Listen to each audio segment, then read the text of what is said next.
Está no ar o podcast que vai tocar as suas ideias.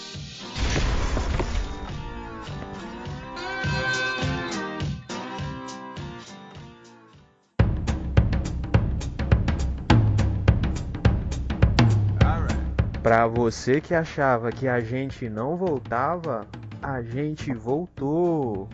E este é o podcast que vai tocar as suas ideias.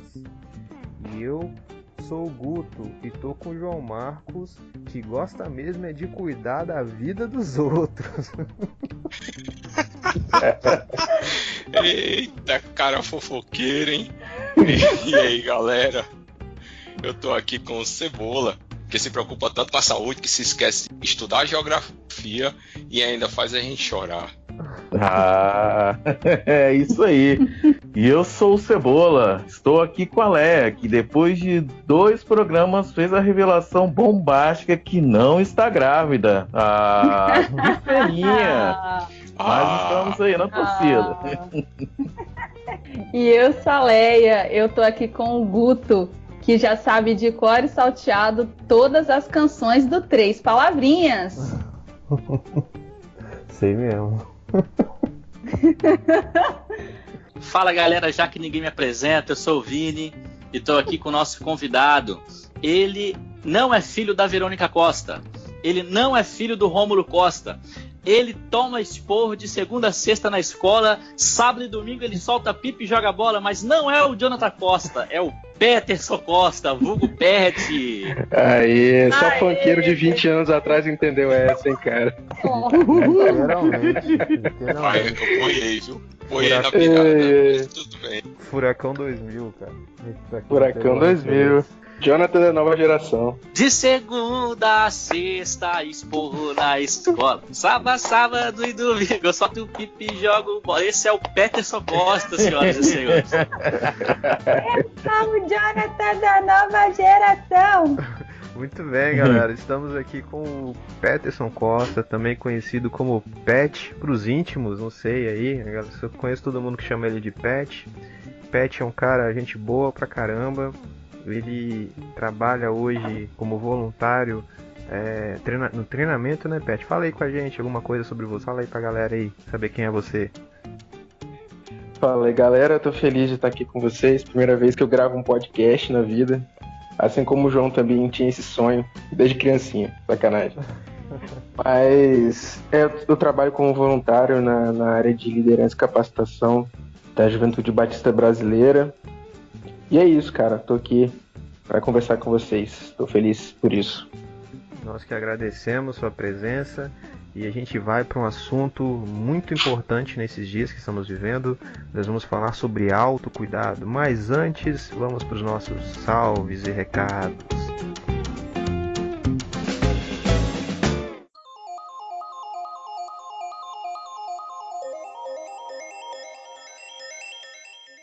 Beleza, galera? A gente está agora na nossa parte mais querida desse programa do podcast, que é a nossa hora de salves e recados. E hoje a gente começa com um salve maravilhoso para um novo integrante do nosso time aqui do podcast, que é o João Marcos. Seja muito bem-vindo. Ele veio diretamente do Ceará e ele já está aqui com a gente em Vitória tem um tempo. Ele é bênção. Passou por uma igreja e foi muita bênção lá e a gente conheceu ele. E agora ele está aqui no time do podcast para poder acrescentar, para poder te abençoar. Ele é escritor, ele tem um livro, então fica ligado para você conhecer o livro dele. Esse sábio camarada que está aqui com a gente está muito feliz por poder ter você aqui para contribuir com a gente, para abençoar mais pessoas também. Seja muito bem-vindo, João. Bem-vindo, João. Valeu, pessoal. Muito bom estar com vocês. Como eu falei em off, né? É um sonho que eu estou realizando, gravar podcast ainda mais com vocês, né? Tirando o Vini, tá tudo legal. Eu ia dar um seja bem-vindo, mas nem vou mais também. Não seja bem-vindo. Vinícius, a batata tá assando com todo mundo dessa equipe do podcast, hein?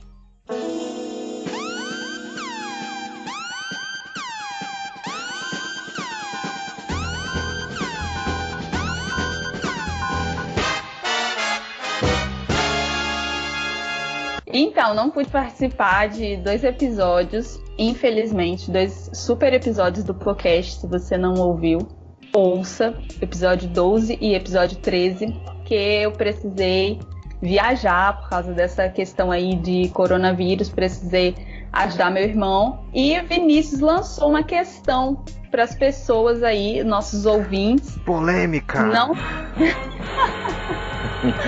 não é verdade nenhuma questão aí que ele jogou para vocês, que eu esteja grávida, não estou ainda.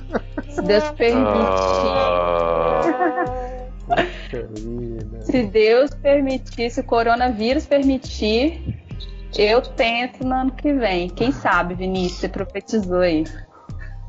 Poxa, aqui em casa a gente já tinha feito o bolão. Eu, a Lu, a minha mãe lá na casa da gente tinha feito um bolão já pra ver se era verdade mesmo, se não é. Poxa vida. Não é, infelizmente. Não foi dessa vez, Vini, que você conseguiu. Mais um aviso que a gente tem pra você, muito especial, muito importante, é que tá rolando promoção no nosso perfil do Instagram do podcast. Você pode ganhar um super livro que se chama Ego Transformado. Um livro excelente, um livro incrível que vai mudar a sua vida, que vai mudar muitas coisas aí na sua cabeça. E você pode comentar lá, curtir a foto, marcar 3 amigos e ficar torcendo para você ser o sortudo da vez. A gente vai sortear esse livro quando a gente chegar em 150 seguidores no nosso perfil. Então, se você ainda não segue o nosso perfil no Instagram, podcast.focando suas ideias, siga a gente lá, participa da promoção e quem sabe você não pode ser esse sortudo aí da vez e ganhar esse livro.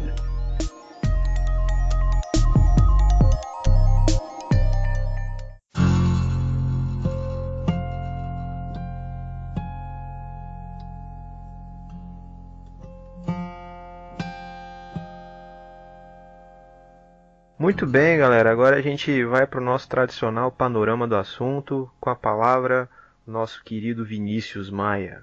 Então, galera, esse é um assunto bem delicado. A gente tem ouvido falar bastante sobre isso já há muitos anos. O filósofo Luiz Felipe Pondé afirmou que nunca vivemos tanto, tivemos que ser tão eficientes e felizes, além de precisarmos acumular tanta coisa. Andamos trabalhando demais e dormindo muito pouco. Uma pesquisa recente do Ibope dá uma ideia da repercussão desse comportamento. Olha só o que diz a pesquisa, o que aponta essa pesquisa. 98% dos brasileiros entrevistados se dizem cansados e 61% dos mesmos entrevistados se dizem exaustos. Andréa Bacelar, diretora da Associação Brasileira do Sono, também afirma que, em geral, o cansaço tende a desaparecer após uma boa noite de sono. Agora, se no dia seguinte você acordar tão ou mais desprovido de energia, é possível que tenha entrado no segundo estágio, estágio da fadiga. Eu não sei se você é assim quando você acorda, se você já acorda cansado. Pois bem, se isso tem acontecido com você, você já está no segundo estágio, estágio da fadiga. E esse termo fadiga vem da palavra latina fadigare, que quer dizer fazer desabar. É uma sensação de cansaço persistente que, além de indicar limites físicos e mentais ultrapassados, não raro também é sintoma de alguma doença. Meus amigos, feliz era o Chapolin, que fazia de tudo para evitar a fadiga, não é verdade? Nessa fase, o sujeito apresenta dificuldade de concentração, ele se irrita com muita facilidade e queixa-se de dores e fraqueza muscular. O cara vira um personagem antigo do Zorra Total chamado Saraiva. Já a médica e pesquisadora Dalva Poiares, ela afirma a seguinte questão: a maioria das vezes o cansaço melhora com repouso e lazer. Se não melhorou, é importante procurar um médico para investigar a origem dele. Quanto a exaustão ocorre, particularmente no ambiente de trabalho, ganha outro nome. Esse nome é conhecido como síndrome de Burnout.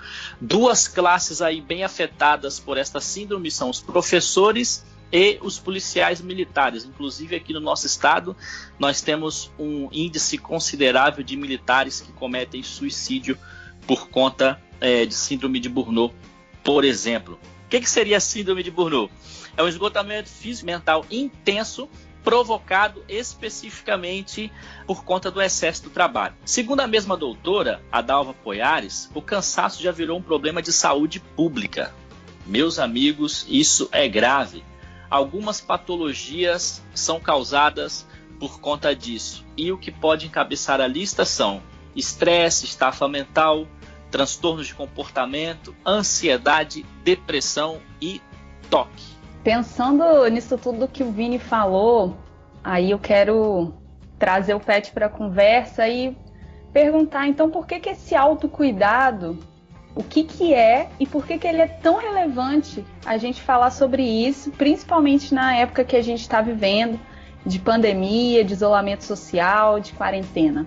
Então, acho que a primeira coisa que é legal a gente falar, como a gente conversou aqui off-topics, é o tom da nossa conversa, né? O tom da nossa conversa é uma troca de experiências, né? É um amigo falando pro outro e a gente não tem a intenção de ser como uma prescrição aqui, né? Mas como a gente é crente, eu queria meio que conceituar essa ideia do autocuidado, lembrando lá de Gênesis 2, no versículo 15, a narrativa do Jardim do Éden, que fala o seguinte: o Senhor Deus tomou o homem e colocou no Jardim do Éden, e aí ele usa dois verbos aqui, para o cultivar e o guardar.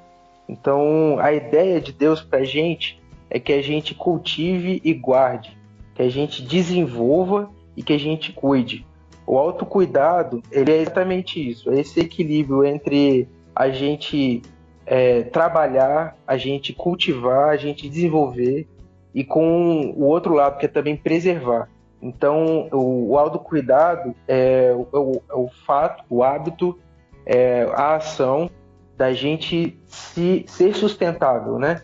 Da gente ser ecológico com a gente mesmo. É a gente equilibrar a nossa capacidade de desenvolvimento com o nosso cuidado pessoal.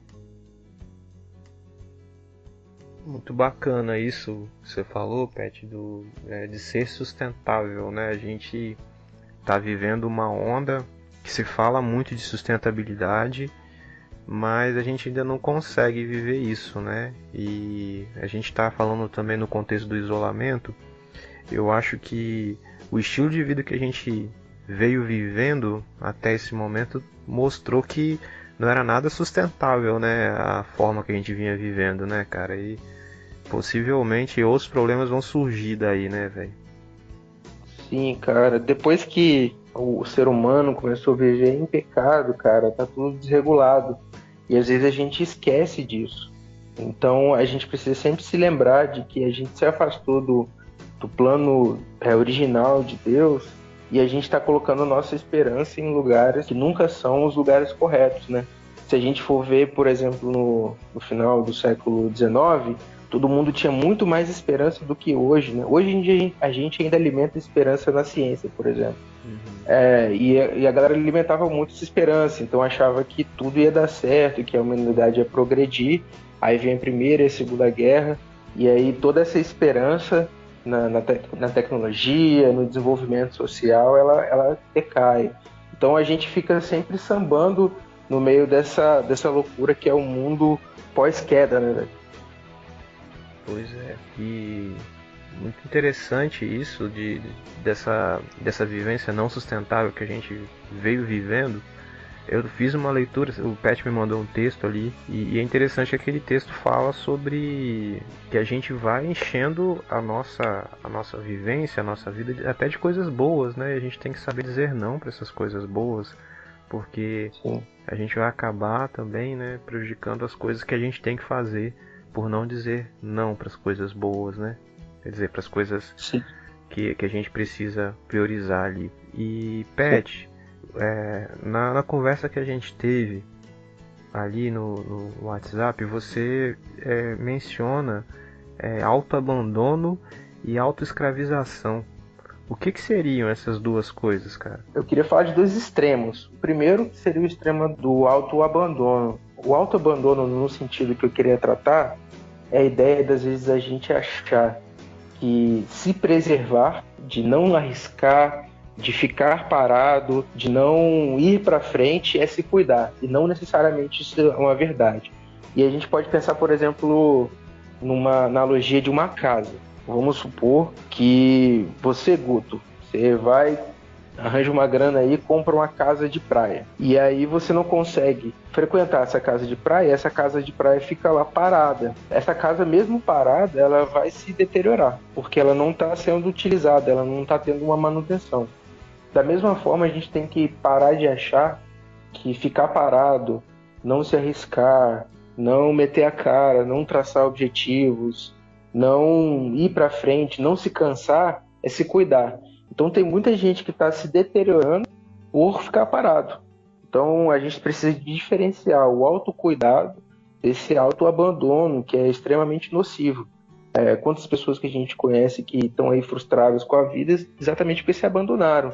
Não estão caminhando, não estão se esforçando, não estão arriscando, não estão fazendo nada disso, achando que muitas vezes estão se preservando, que estão se cuidando, mas na verdade estão como é que a gente poderia falar um termo? Seria se desperdiçando.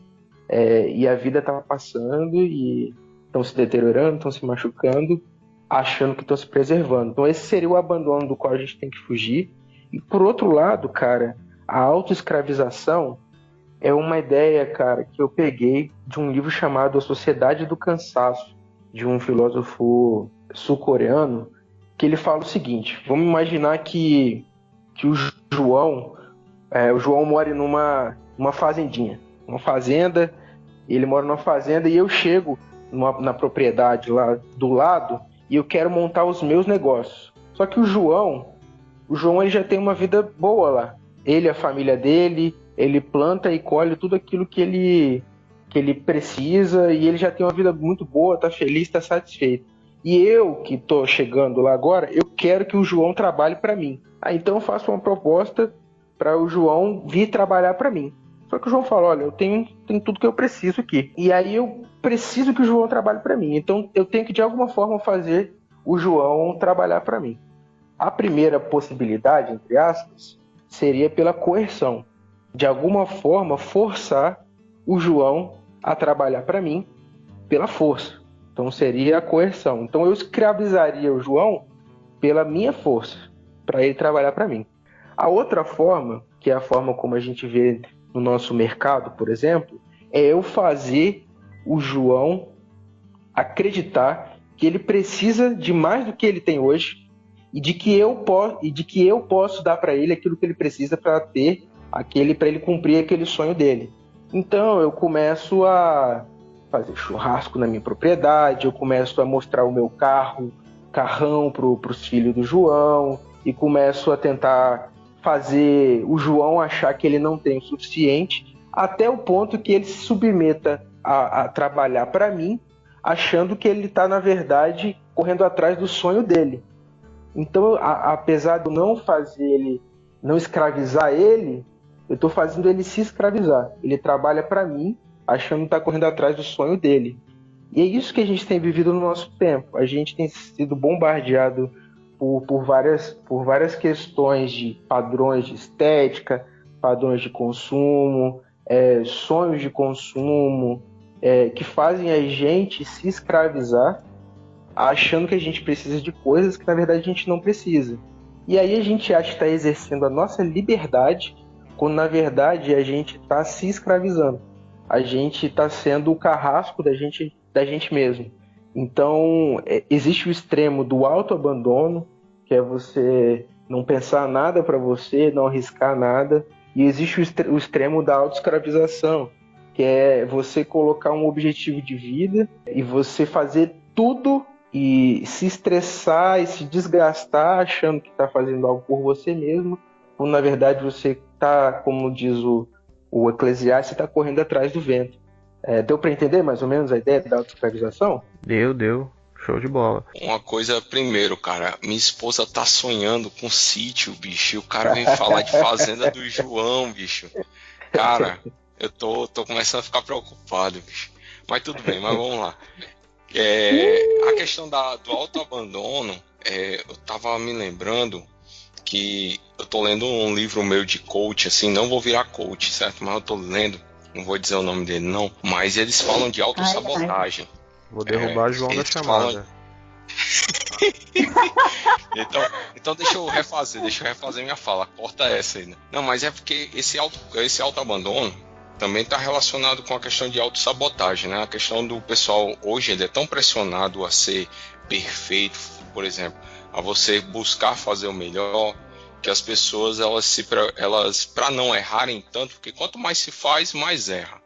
Até tinha um colega meu de trabalho que ele colocava na mesa dele assim, né? Se as pessoas, elas são promovidas porque não erram, então quanto menos eu faço, menos eu erro, então quanto menos eu faço, eu sou promovido por isso, né?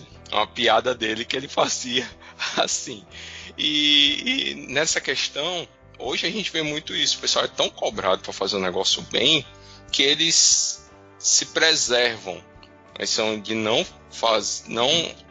fazer as coisas para poder não errar e não ser punido por conta do erro, né? Isso eu vejo como uma questão de as pessoas estarem do outro lado, né? Se auto-sabotam porque eles têm medo de errar. Isso é uma pressão que a gente pode entender como a sociedade também está colocando isso. Sim. Então, a autossabotagem ela é gerada nesse ponto aí. O que vocês acham sobre isso? Eu acho bacana a parada do autoabandono e da autoescravização. E tudo isso você faz em nome de bons... Você pode fazer no nome de bons ideais, né? Eu me autoabandono porque eu estou trabalhando para trabalhar muito, né? Para mostrar que eu estou trabalhando muito, ou trazendo para o lado ministerial. Eu não cuido de mim, né? Pra mostrar que eu tô trabalhando pra caramba, né? É um ideal bom, mas o cara tá se matando, né? De tanto trabalhar. E a autoescravização tem a ver, eu acho que com... Né, aplicando, né? Bem grossamente, bem grosseiramente, com essa parada de eu querer me justificar pelas minhas obras, né? Eu acho que a gente vê isso no dia a dia por aí, né? Sim. O autor coreano lá, que eu não sei pronunciar o nome dele... Ele fala muito que isso é fruto da sociedade do desempenho, né, cara? Então você tem que mostrar o tempo todo que você está cumprindo um papel. Se a gente for comparar com a nossa visão de mundo, que é a visão a partir do Evangelho, a visão bíblica, vamos supor, o descanso pra gente, ele é sagrado, né? Então o nosso Shabá, sábado, o descanso é algo que tem uma finalidade divina, né? Que é de contemplar, de desfrutar do fruto do trabalho. Então ele tem uma finalidade direta com Deus. Já na sociedade do desempenho, o descanso ele é para tornar você produtivo. Então você não descansa por descansar, você não descansa porque isso é o que Deus planejou para você como ser humano. Você descansa para conseguir ser uma ferramenta, entende? Então, exatamente, é um tipo de justificação pelas obras e vai completamente na contramão do que o Evangelho propõe pra gente como vida plena, né, cara? Eu tava ouvindo vocês e eu tava lembrando de uma fase da minha vida em que eu estive nessa situação quando eu tinha lá os meus muitos afazeres, e isso há 2 anos e meio, 3 anos, indo para quase 4 anos agora, e eu achava assim que eu tinha que abraçar o mundo inteiro, que era a minha missão, abraçar o mundo inteiro.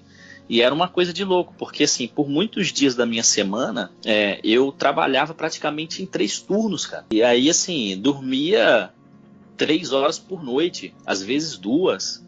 E quando às vezes rolava assim, de ir pra ação e da ação chegava em... Eu lembro dessa época, o cara, ele tava vivendo a base de Guaraná em pó, tava só a capa do Batman, moleque, velho. Não, essa fase ainda foi uma outra fase, Guto, bem lembrado. Essa fase foi a minha fase do pré-casamento, que você acompanhou também, que eu trabalhava em 2 empregos, né?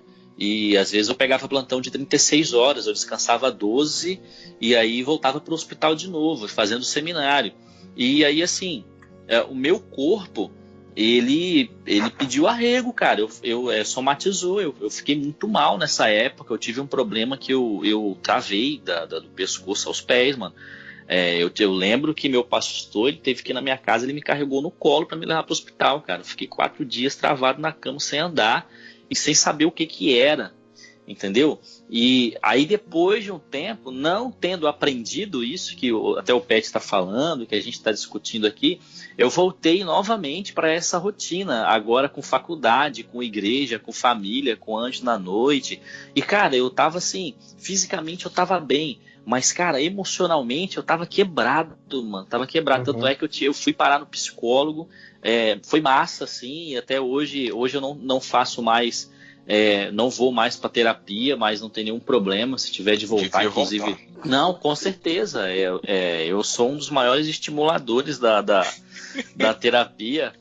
O João tá falando para me zoar, mas eu frequentei por muito tempo psicólogo e agora por questão assim de ter mudado de igreja, mudado um pouco a rotina, eu tive que me adaptar a algumas coisas, então eu abri mão por enquanto, mas não quer dizer que eu não vá voltar, né? E assim... Cara, e quando eu sentei no psicólogo, o psicólogo ele me fez uma pergunta, e até hoje eu me faço a pergunta: quem foi que disse que eu tenho que fazer isso tudo? Então essa pergunta que mexeu comigo, que me fez sentar e pensar, cara, peraí, eu mesmo tô dizendo que eu tenho que fazer isso tudo, mas ninguém. Então assim, eu que tô me cobrando. E um texto que o Pet me mandou, depois se vocês quiserem eu posso disponibilizar para vocês.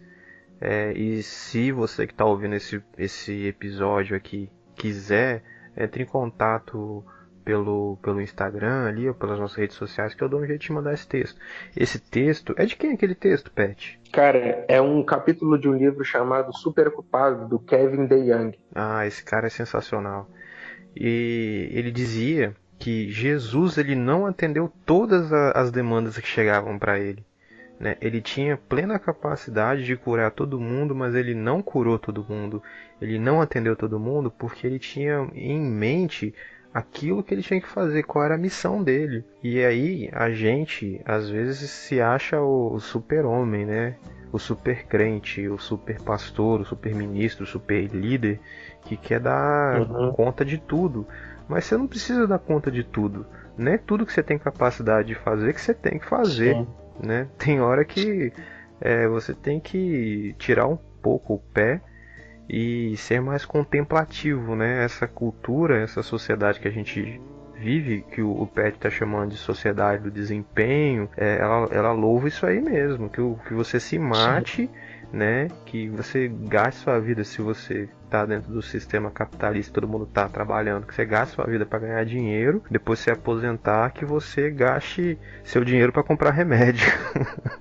Sim. Infelizmente, né? Cara, eu vou fazer uma ilustração que ela é um pouco feia, mas ela é muito, acho que ela é muito clara.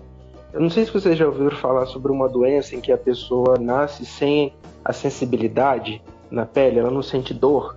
E aí eu lembro de ler uma reportagem sobre... Isso é lepra. Não, a pessoa nasce com uma questão neurológica e ela não sente dor. Mas não sente nada, né, da pele. E aí teve uma criança, cara, aí na reportagem que eu estava lendo, o relato de uma criança que tinha essa doença e que ela quase morreu engasgada com o próprio sangue, porque ela dilacerou a língua, de tanto que ela mastigava a língua, que ela não sentia dor, e ela dilacerava a língua e quase que ela morreu engasgada com o sangue. É um negócio horrível, né? Mas essa analogia, eu queria fazer uma analogia disso com o tempo que a gente vive, em que a gente está se dilacerando e a gente está tão envolvido nas coisas que a gente está insensível ao nosso próprio desgaste. Até que chega um momento que a conta chega e a gente quase morre, né? E a gente às vezes quase morre fisicamente e às vezes morre também emocionalmente e tem vontade de morrer de fato. Então a Bíblia fala, né? Eu esqueci qual é o salmo agora que fala sobre idolatria, mas que fala que os ídolos, né, que são feitos por mãos humanas, eles têm olhos, mas não veem, eles têm boca, mas não falam, eles têm ouvido, mas não ouvem. E aí o texto fala assim: tornem-se semelhante a eles todos aqueles que o adoram. Então sempre que a gente adora, a gente coloca uma atividade, coloca um desempenho acima da nossa natureza humana, a gente coloca esse desempenho como um Deus pra gente, a gente se torna como esses deuses, né? Que tem olhos, mas não veem, que tem ouvidos, mas não ouve, tem boca, mas não fala. A gente se torna insensível. E a gente se passa a se dilacerar, passa a se destruir, achando que está desempenhando um bom papel, né? Então, a gente vive num tempo de idolatria do desempenho, sacou? E toda idolatria, ela gera morte, ela gera insensibilidade. É isso aí que você falou, é o Salmo 115. Salmo 115. Verso 5 e o 6, 7. Show. Que bom que tem um pastor aqui, cara. Exatamente, alguém que decora a Bíblia, né? Hein, Quem gente? decora a Bíblia é o Google, rapaz. A gente só pesquisa. Eu tava pensando aqui, enquanto a gente tá falando, eu super concordo com tudo. Realmente, a gente tem tido uma necessidade de se mostrar muito melhor do que todo mundo. Mas eu também tenho visto uma galera que nada contra essa maré. Não sei se vocês têm percebido também. Uma galera que vem com o discurso de tudo bem não estar bem, tudo bem se você não foi produtivo nessa quarentena, você não precisa limpar a casa e fazer seu home office ao mesmo tempo e tal. Eu fiz um curso gratuito até sobre inteligência emocional que as pessoas falavam sobre isso, né? Olha, tudo bem, se não deu para dar conta de tudo, ok, relaxa, amanhã vai dar e tal. E eu acho assim que é louvável essa galera que tá crescendo também, né? Que tá nadando contra essa maré, que tá ajudando, mas eu acho que ainda essa sociedade mais... Você tem que ser o melhor de todos, ainda tá engolindo esse pessoal. O que vocês acham? Eu tenho visto isso, eu fico feliz por um lado e fico triste porque nós cristãos temos uma base de fé que nos ensina sobre isso. Só que infelizmente esse tipo de reflexão não tem nascido num seio cristão, sabe? Isso que me deixa muito triste. Parece que não sei se vocês notaram, mas as igrejas estão conseguindo ser ativistas mesmo sem o templo, né? Então, a gente vê que igrejas que não conseguem fazer as coisas simples, sabe? Porque tem que ter o desempenho. Então, por mais que o nosso tempo demande mais leveza, a gente vê que muitos líderes ainda estão na mesma lógica do desempenho, ainda querem fazer coisas majestosas. Às vezes estão aumentando, tentando o tempo todo estar preenchendo o tempo dos membros da igreja, não estão estimulando o descanso, não estão estimulando o tempo de contemplação, não estão estimulando a calma, e aí a gente vê o mundo ensinando pra gente coisa que a palavra de Deus já ensina pra gente. Isso, eu fico feliz quando eu vejo esse tipo de movimento e fico muito reflexivo sobre como que às vezes a gente, como igreja, tem algo revelado de Deus pra gente e a gente não tá mostrando pro mundo, né? Sim. Será que não é muito porque a gente cresceu na igreja ouvindo a mente vazia é a oficina do diabo, hein? Quem disse isso pela primeira vez? Eu queria saber. Isso é do capeta. Quem disse isso era um enviado do capeta. Né? E aí encheu a gente de atividade, você tem que morar na igreja e tal. Sim. Enfim, só corroborando aí com o que o Pet falou. Pode falar aí, João. É interessante que, se você for olhar a lista dos livros mais vendidos, você vê 2 livros que são opostos. Por exemplo, eu não sei, pode falar o nome de livro aqui, autor? Mas tem o Poder da Ação, de Paulo Vieira. Ele fala justamente da questão de você ser eficiente e tudo. Ele cita muito Bíblia. É muito interessante o livro. E tem o outro, que é do Marcus Manson, americano, que é A Sutil Arte de Ligar o... Não vou continuar a palavra, não vou usar a palavra para não usar o pi. Mas é interessante que são 2 livros que têm uma pegada bem oposta. E até eu comento isso com alguns jovens que eu ainda converso, que a gente consegue ter alguma certa influência, que é assim, se você for ler um, leia o outro, para tentar ter um equilíbrio.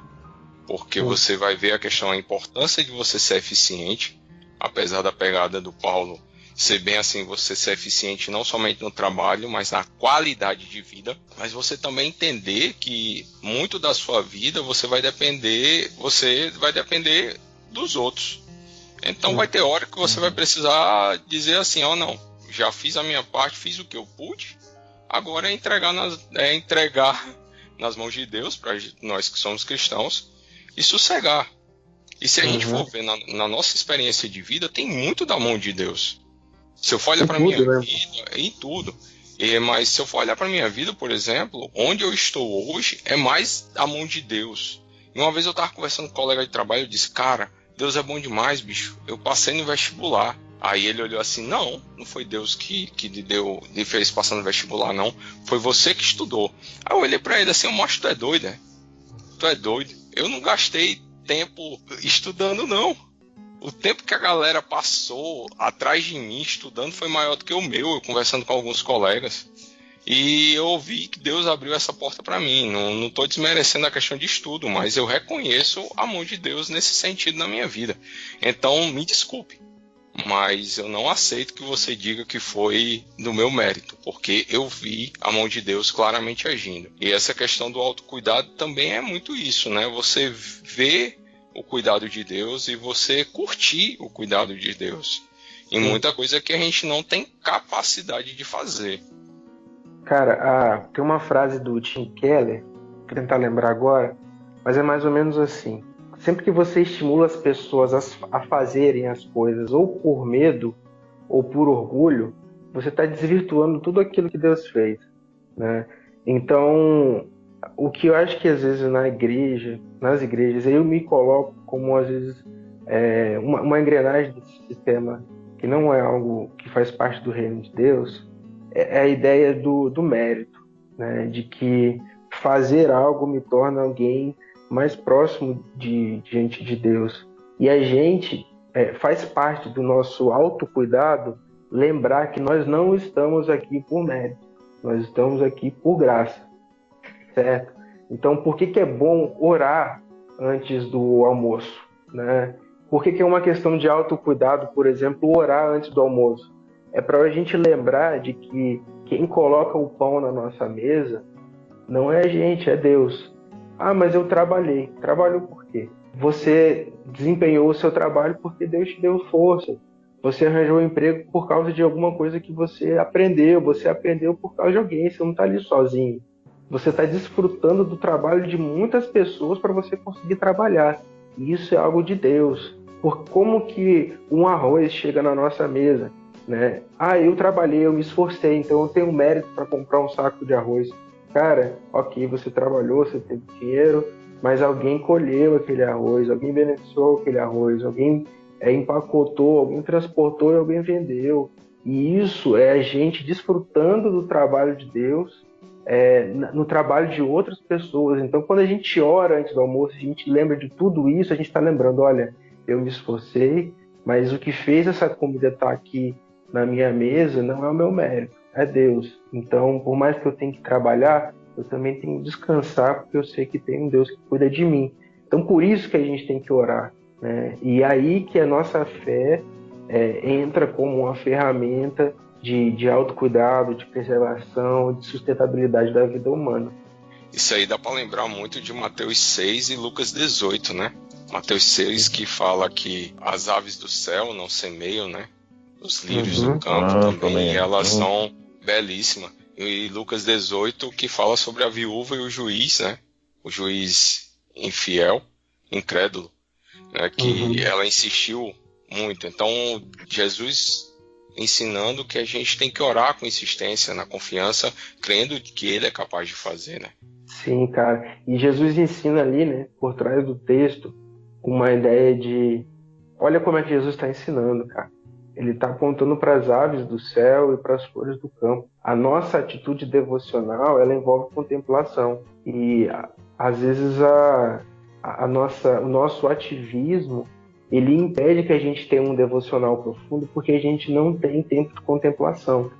A gente está se desgastando, a gente não tem tempo para refletir a imagem de Deus, o Deus Criador, que quando trabalhava um dia, chegava no final do dia e falava: isso é muito bom. Deus trabalhou na criação e ele desfrutou da sua criação. E às vezes, quando a gente trabalha demais, a gente não desfruta do fruto do nosso trabalho, a gente está se desgastando, a gente não está se cuidando e a gente não está conseguindo refletir em quem Deus é pra gente, em quem a gente é para Deus. Então, Jesus, quando fala assim, olhem para as aves do céu, olhem para as flores do campo, ele está ensinando um princípio, né, o princípio da confiança em Deus, o descansar em Deus, de que em Deus as nossas ansiedades são curadas, e ele está ensinando também a gente a contemplar a criação e ver nela o agir de Deus, o cuidado de Deus. E para contemplar a gente precisa descansar. Então, a vida devocional, que faz parte da nosso autocuidado, nós que somos cristãos, ela exige essa mudança de ritmo, né? Esse acalmar, esse sentar, esse respirar.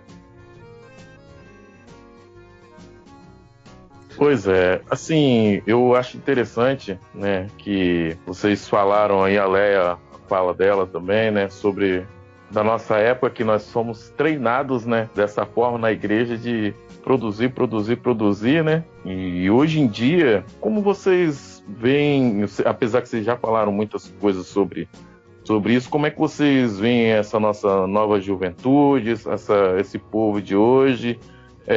Vocês como pastores, né, a grande maioria aí, né, a Leia tem a professora Leia, né, e os meninos aí são todos pastores, né? Como vocês eu sou pastor não, cara. Sou só ovelha. Que isso, rapaz, que isso. Uma autoridade como essa aí, né? E aí, como vocês, assim, tentam até desacelerar os membros, né, os colegas de vocês, assim, né, que eu lembro, eu conversava muito com o Pet, né, quando ele era da Jubac, né, na época, que ele falava, rapaz, eu tô cansado, eu tô viajando muito, eu tô pregando muito fora. Até hoje eu me lembro, quando o Rodrigo Pedra, ele assumiu a Jubac, a primeira coisa que eu falei para ele foi sobre isso, foi dar esse conselho para ele ter um tempo para ele separar, porque se ele deixar, as coisas vão correr, que ele não vai nem ver o tempo passar, né? Não vai ter mais o convívio social, o normal, né? Porque tudo se torna uma reunião. Mas e vocês? Como é que vocês aconselham às vezes, né, nós estávamos até zoando, né, que os irmãozinhos, que aqueles que são proativos na igreja, estão se coçando em casa, né? E aí, como é que vocês se viram nessa área aí, desses aconselhamentos aí? Cara, eu vejo assim tem uma galera mais engajada que a gente vê na juventude, né? Falando em nosso contexto, mais na situação de missão. E a galera é muito... Eu tenho uma opinião que talvez seja pessimista sobre essa geração, que a galera já conhece. É uma galera muito emocionada, né? É um povo muito emocionado. E tudo que eles fazem acaba sendo demais, né? E é uma galera que a gente tem que dar uma segurada, para não queimar todo o gás de vez. E depois a gente vê uma galera cansada, como o Cebola falou, né? A galera que tá doente, adoecendo. Eu vejo que é uma galera que realmente não sabe dosar as coisas. Essa cultura da contemplação não é nossa cultura nessa época.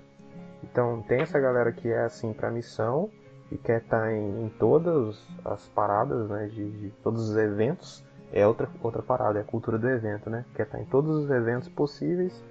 Não entende a parada do relacionamento, né? E por isso que está sofrendo nesse isolamento social, porque não está podendo fazer o evento, não está podendo ir na igreja do outro. E do outro lado a gente tem, pelo menos na minha igreja, tem uma galera, que eu acho que é a maioria, que não é engajada com lance de igreja e ministério. Vai lá no domingo e tal, mas é super engajada nos estudos, né? E também não tem o limite, né? Se mata de estudar. E daqui a pouco está desenvolvendo aí, né, alguns transtornos aí, ansiedade, por aí vai. E é um desafio, cara, você falar para essa galera descansar, né, porque do outro lado tem uma família que está exigindo desempenho e por aí vai, né. Eu acho que é um desafio, no dia a dia, a gente conversando com as pessoas, tentando ali conscientizar desse autocuidado desde cedo, mas a galera... eu acho que é do jovem essa empolgação, eles querem ganhar o mundo, né? Então, mas eu acho que é muito no dia a dia, né? Mas dificilmente as pessoas vão entender isso nesse momento. A gente entende só quando a parada passa, né? Não sei dos outros aí, pelo menos a minha experiência tem sido. A gente precisa tomar cuidado para manter o equilíbrio, ensinar o equilíbrio para a turma, né? Porque ele tem que aproveitar o gás deles, que eles são a galera nova, galera que tá afim de fazer, até mesmo quem é novo convertido, mais adulto, porque senão a gente frear muito, eles vão se tornar pessoas desmotivadas, né? Ou então pessoas motivadas a não fazer nada na igreja. Então o trabalho hoje que a gente tem é nesse sentido. Mas realmente uma coisa que eu tinha como experiência de pastoreio de juventude, principalmente de adolescente, era a preocupação que os pais tinham nas atividades. Enquanto eu trabalhava com os meninos, em encontros periódicos, o bate-papo pelo WhatsApp, e ensinar para eles que eles precisavam ter momentos de amizade com os amigos da igreja, encontros, né, informais. A gente tinha uma cobrança por trás, a gente progredindo, a turma aprendendo a palavra, o que era a palavra na prática. A gente tinha um problema por trás que eram os pais cobrando que a gente fizesse programação, fizesse os eventos, né? E graças a Deus a gente conseguiu hoje ver o resultado desse trabalho, mesmo a gente não tendo tanto evento, mas a galera entendeu. E hoje lá na igreja, hoje eu não estou mais lá, mas hoje eu vejo uma galera que tem uma amizade muito boa, e eles são pessoas hoje que eu posso dizer, boa parte deles são crentes. Realmente eles entendem o papel deles na igreja e fora da igreja, e tem alguns ajustes que eles precisam fazer, mas isso faz parte, todo mundo tem, mas são pessoas hoje engajadas, que entendem qual é a missão deles, mas é porque a gente trabalhou a questão do equilíbrio. Cara, eu entendo que teve uma época que eu era contra evento, e eu falava mal até da palavra evento, até perceber que na verdade não existe a comunidade da igreja sem os eventos, e eu vou me explicar. Né? O que são eventos? É a coisa eventual, coisa que você promove e ela tem um espaço especial ali, e a gente tem que ter isso. Não existe uma possibilidade da gente não fazer isso. A gente está em quarentena, a gente tem que ter algum tipo de evento, a gente tem que ter o culto de domingo, é um evento, a reunião do pequeno grupo da célula é um evento, a gente tem que ter o evento. A questão toda é que a gente precisa de lembrar o propósito das coisas, né? Quando a gente pensa na visão de mundo do evangelho, do cristianismo, para que nós existimos? A gente existe para glorificar a Deus. Porque glorificar a Deus é uma palavra que é muito abstrata para a gente. Glorificar é um negócio meio estranho. Eu gosto, a partir do que eu estudei até hoje, eu gosto de falar que glorificar a Deus é mostrar o quanto Deus é bonito. Glorificar a Deus é mostrar o quanto Deus é bonito. É apontar para a beleza de Deus. Então a gente precisa de ter eventos que sejam de fato para glorificar Deus. Que sejam de fato para mostrar o quanto Deus é bonito. Então vamos supor, se a gente marcar de ir numa pizzaria, é possível que a gente mostre o quanto Deus é bonito na pizzaria? Eu acredito que sim. Com certeza. Então, a gente tem que trabalhar as consciências. Então é fazer a galera fazer as coisas e mostrar o que há de bonito de Deus ali. Entendeu? Agora, é possível a gente fazer algo muito bonito, algo extraordinariamente lindo, e depois a gente chegar no final e falar assim, galera, o quanto que a gente mostrou que Deus é bonito aqui? Porque olha, tá todo mundo morto aqui, ninguém refletiu na mensagem, porque estava todo mundo trabalhando, a gente fez algo extremamente elaborado, mas que mais glorificou quem trabalhou do que mostrou o quanto Deus é bonito. Ninguém conseguiu se relacionar aqui, então a gente não glorificou a Deus. Então as duas coisas são eventos. Assim como também é possível fazer algo muito bonito, muito elaborado e carregado de sentido, em que termine aquilo ali e que por mais que haja um cansaço, todo mundo vai entender, pô, existiu um propósito aqui. E esse cansaço é um cansaço que faz parte do nosso autocuidado, porque, como a gente conversou aqui, ficar parado não é se cuidar. Então, a gente que é cristão, a gente entende que o autocuidado passa por glorificar a Deus, por enxergar a beleza de Deus nas coisas, né? Na última igreja onde eu trabalhei como líder, a gente tinha um evento que começava com a comida. Então não era depois do culto, né? O momento de celebração, não gostava nem de chamar de culto, né? A nossa celebração, ela ia depois da comida. E a comida era algo que as pessoas traziam de casa. E a gente tinha um horário mais ou menos para começar o segundo, a gente chamava de segundo momento. O primeiro momento era o momento da comida, com música e conversa. E o segundo momento era o momento de celebração, com música e palavra. E às vezes a galera mais acostumada com a dinâmica mais tradicional perguntava: e quando é que vai começar? Aí eu falava assim: cara, já começou. Então o Guto teve lá, o Guto pregou uma vez. Então já começou. A gente está comendo aqui. Comi muito bem, troquei ideia com a galera. Foi muito massa. Então é essa que é a parada. Eu acho que nós cristãos entendemos o autocuidado, né, como fazer o que Deus quer que a gente faça. E o que Deus quer que a gente faça? Deus quer que a gente mostre quem Ele é a partir daquilo que a gente faz com as pessoas ao nosso redor. Então a gente vai entrar num ritmo sustentável na medida em que a gente tentar agradar a única pessoa que a gente quiser agradar seja Deus. Não seja nem o sistema religioso, nem as demandas da comunidade. A gente quer agradar a Deus, porque agradando a Deus a gente vai fazer o que a comunidade precisa, o que o jovem precisa, o que o velho precisa. Velho no sentido carinhoso, tá, gente? Eu chamei o pai de velho. Mas o que os irmãos mais velhos, o que todo mundo precisa, ele vai acontecer a partir do momento em que a gente se entrega para o que Deus quer e não para o que a gente quer fazer para o nosso desempenho ou para mostrar o quanto que a gente é grande, o quanto a gente é poderoso. E esse tipo de coisa, sempre que a gente se envolve no trabalho para mostrar o quanto a gente é forte, o quanto a gente é organizado, o quanto a gente é talentoso, esse trabalho gera um tipo de desgaste que não vale a pena e que vai na contramão do autocuidado.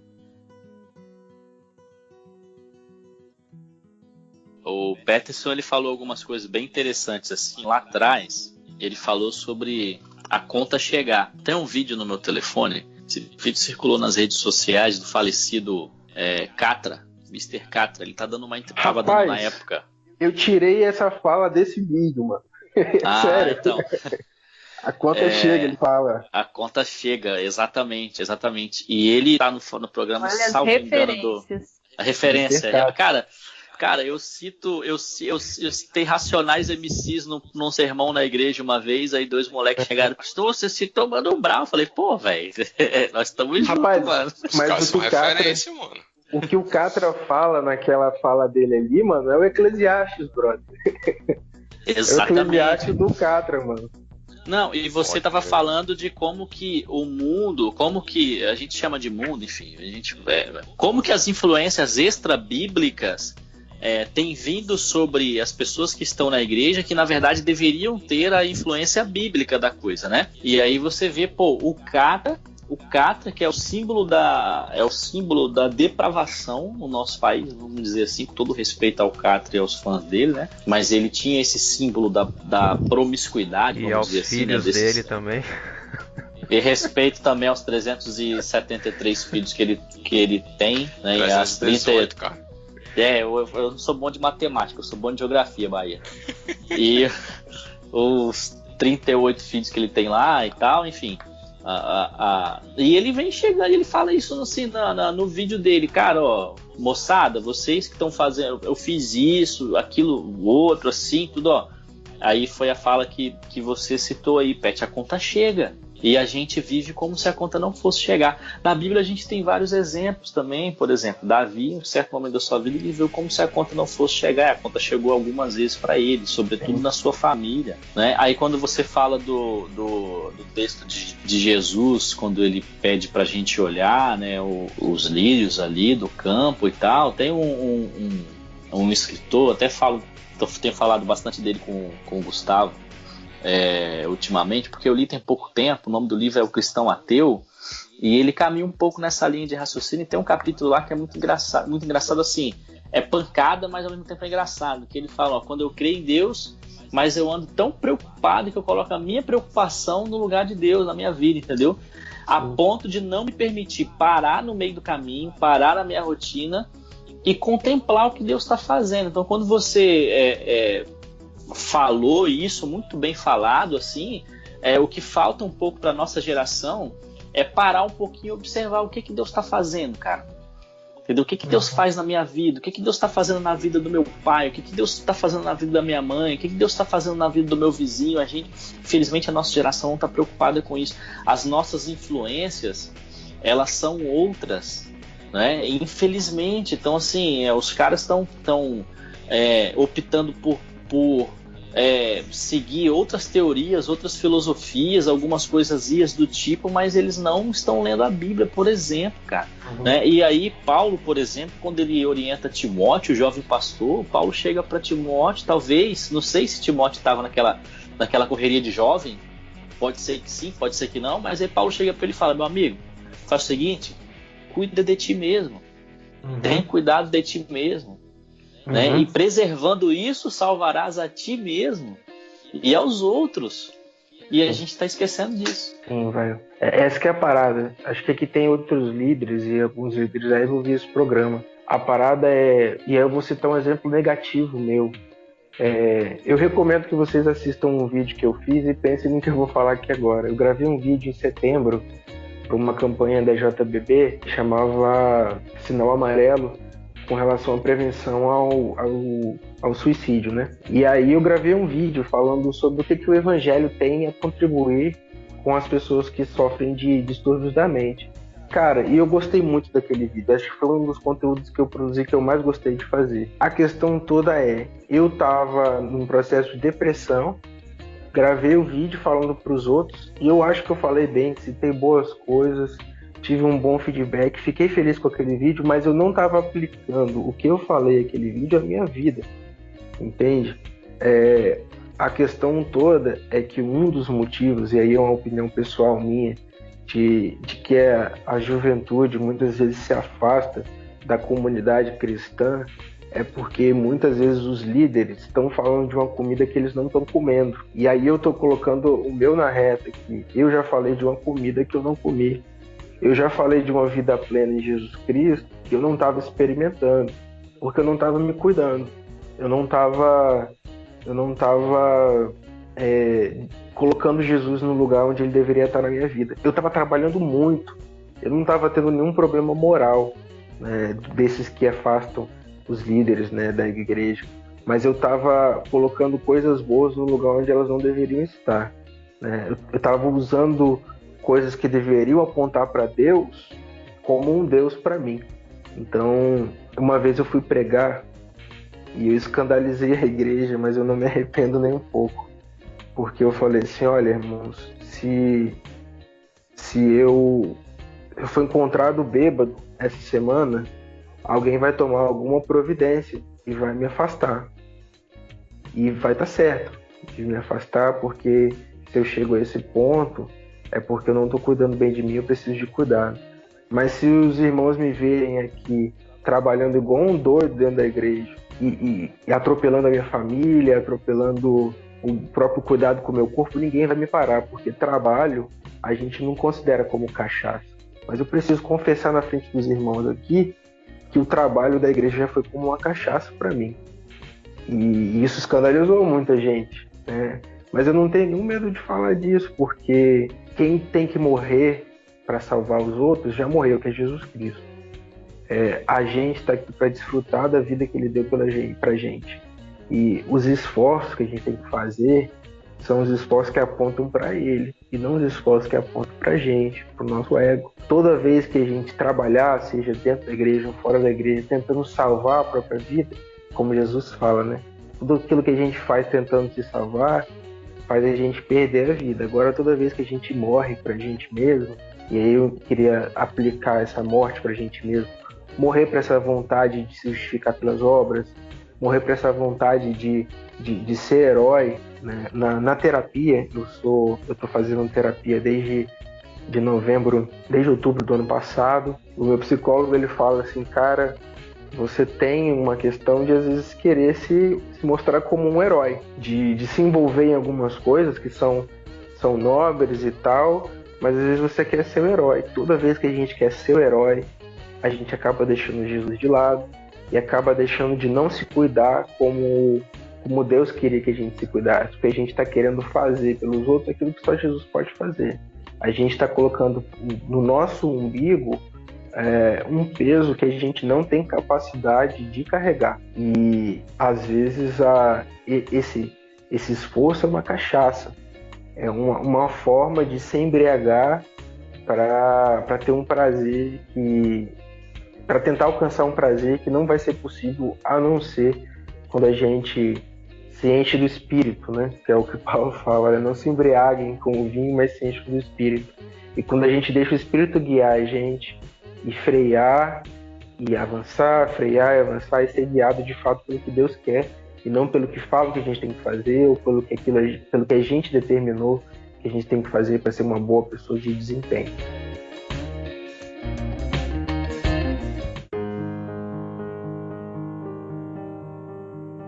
Pet, caminhando pro final, faz as considerações finais aí pra gente. O que você...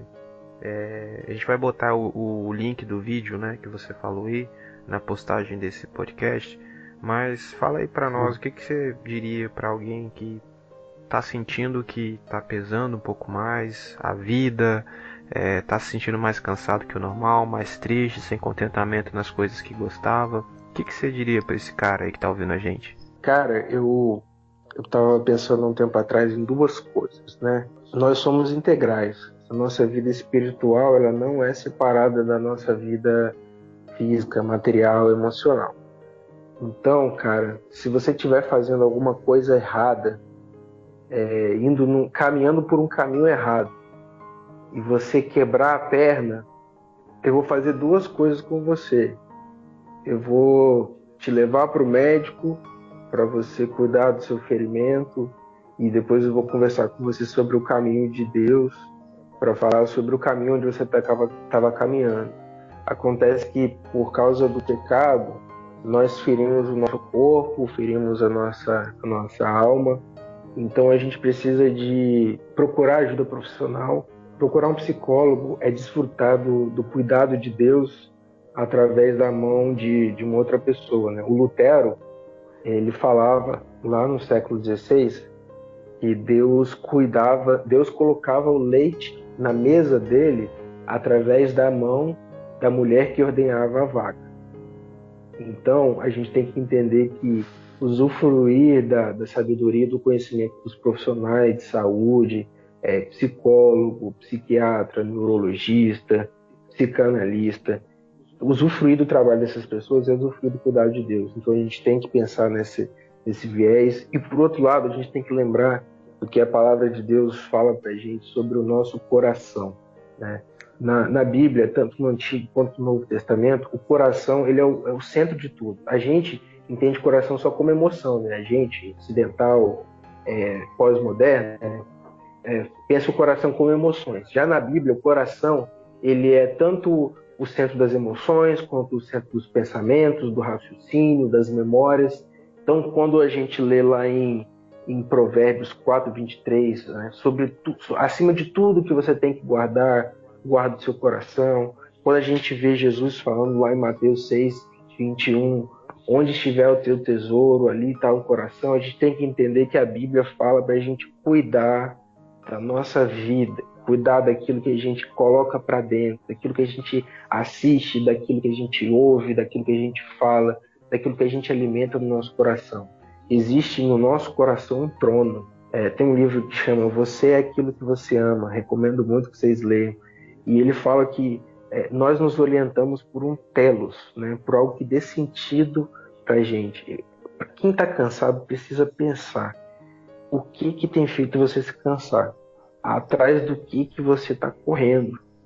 O que tem sido o centro das suas atenções. O que tem movido a sua agenda, né? O que tem trazido ansiedade para você. A ansiedade, uma coisa que eu aprendi há algum tempo, essa ansiedade que a gente sente, ela é uma falta de Deus. É porque a gente está colocando uma esperança no lugar onde ela não devia estar.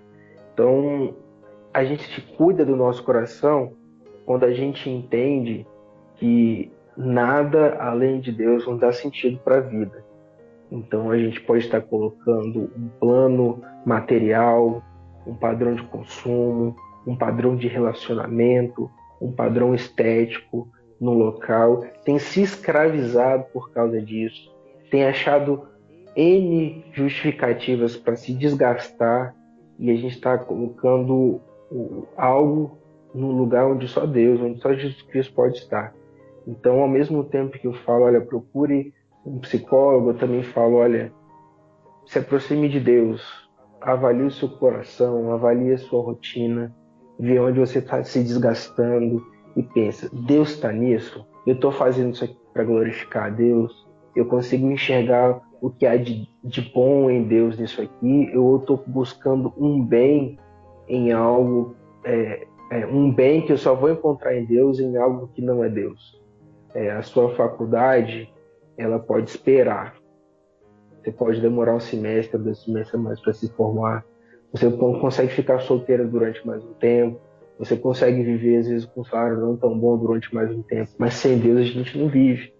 E sempre que a gente colocar essas outras coisas como Deus, a gente vai se desgastar mais do que devia. Sempre que a gente achar que não tem o que precisa para viver, a gente vai se desgastar. Então a gente precisa de avaliar o nosso coração, cuidar da nossa mente através dos psicólogos, dos profissionais da saúde, e cuidar do nosso coração através da vida devocional, da vida relacional e da vida em comunidade, na nossa comunidade cristã. Amém.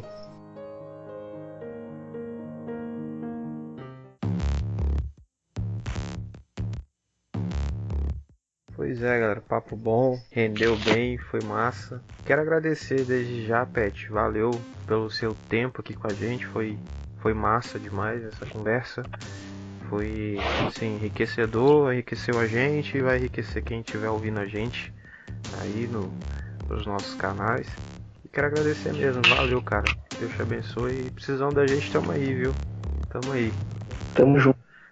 Tamo junto. Tamo junto. Um abraço no seu coração, fique com Deus e tchau.